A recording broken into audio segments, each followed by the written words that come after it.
সকাল সকাল পড়াতে চলে গেছি আর স্টুডেন্টের মা এদিকে চা বিস্কুট দিয়ে চলে গেছে। এখন সেটাই খেয়ে নেবো। আর এরপর বাড়ি এসে মা বসিয়েছিল ডাল সিদ্ধ, আর সেটাকেই একটু জ্বালানি দিয়ে জাল দিচ্ছিলাম। আর সকালবেলা থেকেই গরমের উপদ্রব শুরু হয়ে গেছে। আর এদিকে আমার বোন ঘরের দরজা জানলা বন্ধ করে বেশ আরামসে বসে আছে। আর এদিকে আমার মা দুপুরের জন্য রান্না করছে ঝিঙে আলুর পোস্ত। আর এদিকে রান্না বান্না হয়ে গেছে, আমরাও স্নান টান কমপ্লিট করে বসে পড়েছি খাওয়ার জন্য। দুপুরবেলা তো খাওয়া দাওয়া এভাবেই কমপ্লিট করলাম। আর এরপর সন্ধ্যাবেলায় একটু এসেছিলাম আমাদের হাই স্ট্রিটে। আর এখানে আসলে তো আমার একটা জিনিস প্রায় কমনই, এখানে আমাকে ওয়েট করতে হয় ওর জন্য।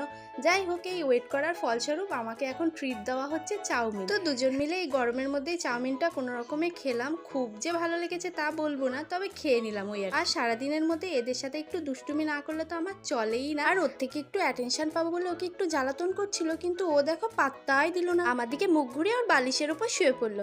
যাই হোক, কি আর করা যাবে, ও শুয়ে থাকুক, আমিও আমার ভিডিওটা আজকে শেষ করি। আর তোমাদেরকেও জানাই টাটা।